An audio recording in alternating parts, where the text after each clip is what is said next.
बीमारी इतनी जानलेवा है कि इनके लंग्स इन्फेक्शन हो रहे हैं। कोरोना महामारी के बाद भारत एक बार फिर से एक संक्रमित बीमारी की चपेट में आ चुका है और ये है अफ्रीकन स्वाइन फीवर। और इसके चलते पूरे देश में पिछले एक महीने के भीतर लाखों की संख्या में जो सूअर है वो मर चुके हैं। अब उनका संक्रमण दूसरे जानवरों में और वहां से इंसानों में आने का खतरा बन रहा है। मेघालय सरकार ने तो राज्य में आपदा घोषित कर दी है। केरल में जंगली सूअर मर रहे हैं। न केवल उत्तर प्रदेश बल्कि उत्तराखंड में भी अब ये बीमारी दस्तक दे चुकी है। ऋषिकेश से लेकर देहरादून में हर दिन सैकड़ों की तादाद में सूअर मर रहे हैं और इसमें जंगली सूअर भी शामिल है। क्या है ये बड़ा प्रकोप जो इस वक्त भारत में आया है? एक तस्वीर देखिए पूरे भारत की। सबसे पहले क्या है ये रिपोर्ट। देश अभी कोरोना महामारी से पूरी तरह उबर भी नहीं पाया है कि एक और घातक बीमारी ने भारत में दस्तक दे दी है। इस लाइलाज बीमारी ने केरल से लेकर असम और असम से लेकर समूचे उत्तर भारत को अपनी चपेट में ले लिया है। इस बीमारी ने सूअरों को अपना निशाना बनाया है। इसका संक्रमण इंसानों में होने का खतरा भी बढ़ गया है। इस बीमारी से अब तक देश में लाखों सूअर मर चुके हैं और मौत का यह सिलसिला लगातार जारी है। विशेषज्ञ इसे अफ्रीकन स्वाइन फीवर का नाम दे रहे हैं। इससे सूअर के शरीर का तापमान बेतहाशा बढ़ रहा है और शरीर में सूजन आ रही है। सांस लेने में दिक्कत के बाद सूअर चक्कर खाकर गिर रहे हैं और चंद घंटों के अंदर उनकी मौत हो रही है। ये बीमारी कितना भयावह रूप ले चुके हैं इसका अंदाजा मौत के इन आंकड़ों से लगाया जा सकता है। पिछले एक महीने के दौरान केरल में 20,000 से अधिक जंगली और पालतू सूअर मर चुके हैं। इसी तरह असम, मेघालय, मिजोरम में भी सैकड़ों सूअरों की मौत हो चुकी है। यूपी के सहारनपुर, बिजनौर में भी ये बीमारी कहर बनकर टूटी है। यहाँ महज एक हफ्ते के दौरान 500 से अधिक सूअर मर चुके हैं। बात उत्तराखंड की करें तो इस बीमारी ने अपना पहला निशाना ऋषिकेश को बनाया है। यहाँ बीते एक सप्ताह में 200 से अधिक सूअर मर चुके हैं। ऋषिकेश के बाद इस बीमारी ने उत्तराखंड की राजधानी देहरादून में भी दस्तक दे दी है। रिस्पना बिंदाल के तटीय इलाकों में बड़े पैमाने में सूअर पालन का काम किया जाता है। यहाँ भी 500 से अधिक सूअरों की मौत हो चुकी है। बिंदाल नदी के किनारे तो सूअर की लाशों के ढेर लग चुके हैं।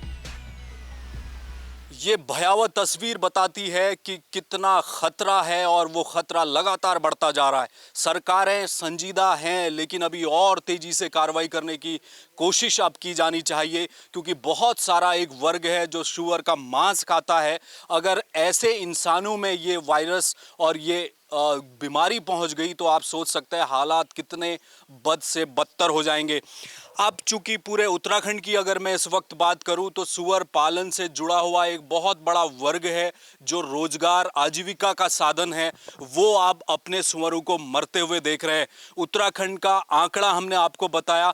एक सूअर पशुपालक इस समय हमारे साथ हैं, उनसे बात करेंगे। आपका क्या नाम है? सर नमस्कार सर, मेरा नाम नितिन है। नितिन जी, ये बताइए, सबसे पहले मुझे आप ये बताइए कि ये जो सूअर पालन का आप काम करते हैं, कितने सूअर अब तक आपके मर चुके हैं? सर मेरे लगभग 200 के आसपास जानवर मर चुके हैं। अच्छा। और ये पशुपालन का काम हमारा पुश्तैनी काम है, काफ़ी समय से हम कर रहे हैं। आज तक हमने ऐसी कोई इतनी बड़ी बीमारी नहीं देखी। नॉर्मली बुखार वगैरह आता था, जानवरों की दवाई लगाते थे, ठीक हो जाते थे, ठीक है। पर ये इस समय इतनी तगड़ी बीमारी है ये कि मतलब 3 दिन के अंदर अंदर सूअर ने मरना है। अगर कोई ठीक सूअर है तो उसे 3 दिन के अंदर अंदर मरना है, क्योंकि उसकी नाक में स्वेलिंग आ जाएगी, उसके अंदर से फेफड़े मतलब सांस नहीं ले पाएंगे और उस मतलब कमज़ोरी इतनी आ जाएगी कि 3 दिन के अंदर अंदर उसने मर जाना है। और हमारे लगभग अब तक 200 के आसपास जानवर मर चुके हैं। मतलब 200 जानवर मर चुके हैं। और इस इलाके की अगर मैं बात करूं, देहरादून का ये बिंदाल नदी का इलाका है, यहाँ पर सूअर बिल्कुल भी नज़र नहीं आ रहे। बाकी कितना नुकसान हुआ होगा पिछले कुछ दिनों में अगर मैं यहाँ आपके आसपास बाकी जो पशुपालक हैं? ये वायरस यहाँ पे लगभग 15 दिन से है। 15 दिन में आप अपना विधानसभा और ये बिंदाल नदी में लगभग 1000 के आसपास सूअर होंगे। तो अभी आपने देखा भी हुआ, नदियों में जानवर नहीं दिख रहे क्योंकि वो सब मर चुके हैं।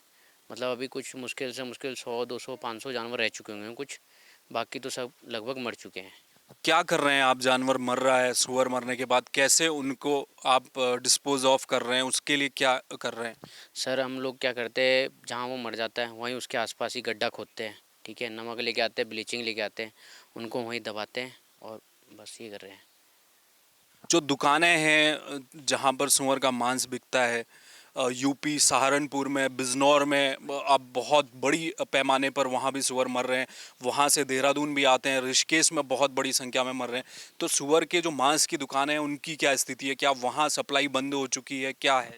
सप्लाई तो अभी सब जगह से बंद हो चुकी है इंटर स्टेट से, पर यह है जो मतलब लोकल दुकानें हैं जिन पे अपने जानवर होंगे क्या पता वो काट रहे होंगे, पर दुकानें तो फ़िलहाल अभी सभी खुली हैं। अभी तक सरकार का कोई ऐसा ऑर्डर नहीं आया है कि बीमारी से दुकानें बंद करनी चाहिए या नहीं करनी चाहिए, क्योंकि सूअर के सैंपल भी नहीं गए अभी तक हमारे पास भी कोई नहीं आया है। बीमारी क्या है वो नहीं पता। बीमारी का कुछ नहीं पता। मैं देहरादून के लगभग 5-6 अस्पतालों में जा चुका हूँ, वहाँ से लगभग काफ़ी महंगी महंगी दवाइयाँ लेके आ चुका हूँ, क्योंकि हमारा तो यही काम था। हमने अपना जो भी जोड़ा था जमा पूंजी जितना भी कर्जा लेके जैसे भी यही काम कर रखा था हमने, सब मतलब तहस नहस हो चुका है। हमने बचाने के चक्कर में 20-30 हज़ार रुपये दवाई के लिए और दिए, पर डॉक्टरों ने भी सबने हाथ जोड़ दिए कि हमारे बस का नहीं है। अफ्रीकन स्वाइन फीवर इसे कहा जा रहा है क्योंकि पूर्वोत्तर भारत के कई राज्यों में बहुत आपदा की तरह ये बढ़ गया है। बहुत बड़ी संख्या में वहाँ सूअर मारे गए हैं। लोगों तक भी इसका संक्रमण होना है जो अगर सूअर का मांस खाते हैं। तो एहतियातन आप लोग क्या कोशिश कर रहे हैं और कितना नुकसान अभी तक आपका हो गया है? सर हमारा ऐसे लगभग 8-9 लाख रुपए का नुकसान हो चुका है अब तक, ठीक है। और ये मैं सिर्फ अपना ही बता रहा हूँ, बाकी अगल बगल जितना का भी होगा बहुत लोगों का बहुत नुकसान हो चुका है। एहतियात इसके ये है कि सूअर का मीट कम से कम सेवन करें, क्योंकि जब तक इसका पता नहीं चलेगा कि ये वायरस अगर मान लो किसी इंसान पे इफ़ेक्ट करता है, आज खाया 15 दिन बाद असर करा किसी इंसान पे, तब तक तो पता भी नहीं चल पाएगा कि किस वजह से हुआ, आदमी तो बीमार पड़ जाएगा। पर यह है मतलब सूअर से थोड़ा जितना दूर रहें 15-20 दिन, मतलब जब तक वो ये वायरस ख़त्म ना हो, डॉक्टर पूरी तरह से जांच पड़ताल करके पता ना लगा ले कि क्या बीमारी है क्या दवाई है, तब तक सूअर का कुछ नहीं हो सकता। माना यह जा रहा है कि सूअर अफ्रीकन स्वाइन फीवर से ग्रसित हो चुके हैं, लेकिन इस बात की अभी पुष्टि नहीं हो पाई है कि ये बीमारी आखिर है क्या। सूअरों के सैंपल बरेली लैब भेजे गए। कई राज्यों ने एहतियातन सूअर के मांस पर पूरी तरह से पाबंदी लगा दी है, क्योंकि इस बीमारी का इंसानों में संक्रमण होने का खतरा बढ़ गया है।